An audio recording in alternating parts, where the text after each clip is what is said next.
Array operator में कुछ operators हम लोग डिस्कस नहीं किए थे, तो इस वीडियो में कोशिश करते हैं कि उसको कर लेते हैं, ठीक है। तो ऑपरेटर्स के टॉपिक में ये एरे ऑपरेटर डिस्कस कर लेते हैं। तो जितना भी ऊपर है रेस्ट पार्ट उसको छोड़ दो, यहाँ पे हम लोग एक को डाल देते हैं और लिख देते हैं एरे ऑपरेटर्स, ठीक है। तो देखो ये एरे ऑपरेटर्स कैसे काम करते हैं। तो नॉर्मली मानो कि मेरे पास कोई एरे है, एरे 1, ठीक है, और इसमें हम लोग ने एसोसिएटिव एरे बना दिया है।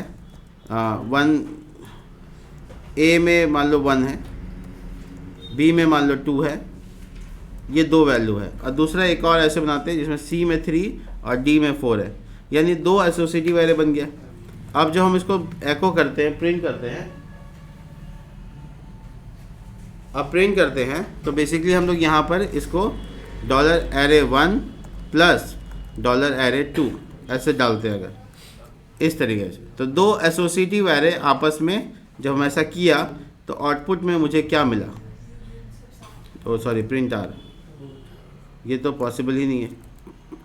मर्ज इज इक्वल टू और यहाँ पे प्रिंट आर,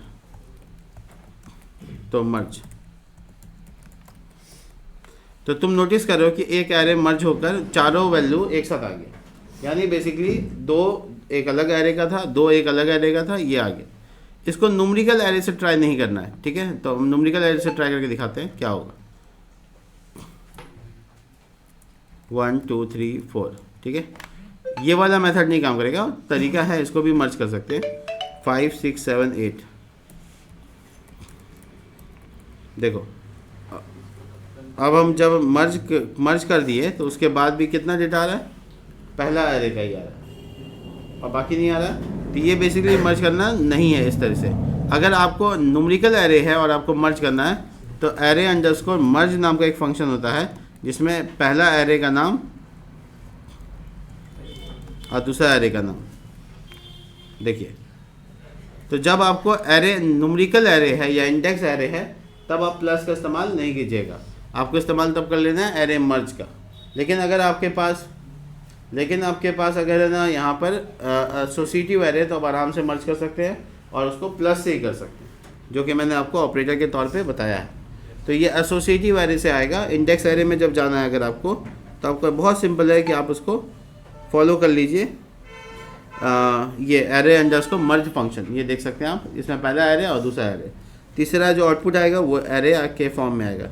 इसी तरीके से अगर आप आइडेंटिकल चेक कर रहे हैं या इक्वल चेक कर रहे हैं तो भी आप कर सकते हैं। फॉर एग्जांपल कि अगर आपके पास 2 एसोसिएटिव एरे हैं, वो भी आपको दिखाते हैं, देखिए 2 एसोसिएटिव एरे है और दोनों को आप चेक करना चाहते हैं, इसको एको करते हैं, ठीक है, या फिर वेयर डम्प भी कर सकते हैं। तो वेयर डम्प और एरे 1 ट्रिपल या अभी तो इक्वल टू चेक कर रहे हैं, तो इसको बोलते हैं हम लोग आइडेंटिकल चेकिंग नहीं है।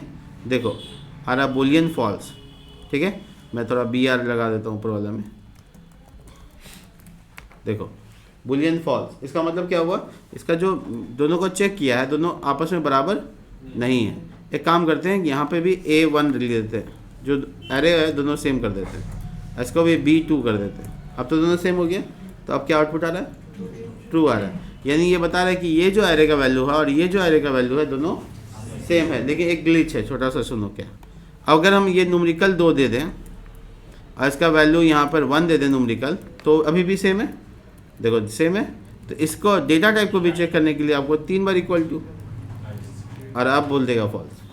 देखो ये वैल्यू तो सेम है, डेटा टाइप अलग अलग, सेम वैसे जैसे कंपेरिजन ऑपरेटर में काम करता था, सेम टू सेम। एरे को भी आप चेक कर सकते हैं, बट फिर से ध्यान रखना एसोसिएटिव एरे को कर सकते हैं, इंडेक्स एरे को नहीं कर सकते, ठीक है।